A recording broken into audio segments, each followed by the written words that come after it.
இங்க ஒரு கிராமத்து பொண்ணு கரும்பு வெட்டுற இடத்துல வேலை செஞ்சிட்டு இருக்காங்க. அப்படியே வெள்ளம் காய்ச்சற இடத்துல போய் பார்த்தா அங்க ஒரு ஆளு வெள்ளத்தனா அடுப்புல காய்ச்சிட்டு இருக்கான். இந்த பொண்ணு ஒரு தூக்க கொடுத்து குழந்தை அழுவுது, கொஞ்சோண்டு மட்டும் கொடுங்கன்னு கேக்குறா.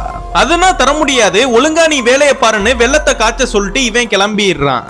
அவங்க அங்கிட்டு போனதுக்கு அப்புறம் இந்த தூக்கு எடுத்து அந்த வெள்ளப்பாவை கொஞ்சோண்டு ஊத்தி அதை ஓரமா வைக்கிறப்ப கரெக்டா அந்த இடத்தோட பண்ணையார் வந்துடுறாரு. வெள்ளத்தனா திருடுறியான்னு போட்டு இந்த பொண்ணை அடி அடின்னு அடிக்கிறாரு.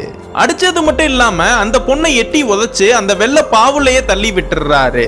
அந்த பொண்ணு இறந்து போன செய்தியை கேட்டு அந்த ஊர் மக்களும் நிறைய போலீஸ்னா அந்த இடத்துக்கு வந்துடுறாங்க. ஆனா இந்த போலீஸ் அந்த பண்ணையார பிடிக்காம அவனுங்க கிட்ட இருந்து பணத்தை வாங்கி அவனுங்களை விட்டுறாரு. இந்த விஷயத்தை நான் ஸ்டேஷன்ல உட்காந்து ஏட்டையா கிட்ட சொல்லிட்டு இருக்கும் போது அந்த ஜெயிலே உட்கார்ந்து இருக்கிற நம்ம ஹீரோ இவங்க பேசுறது எல்லாத்தையுமே கேட்டுறான். ஸ்டேஷனை விட்டு வெளியில வந்ததுக்கு அப்புறம் அந்த ஊர் மக்கள் எல்லாரையுமே கூப்பிட்டு நடந்த உண்மைகளை சொல்லிடுறான்.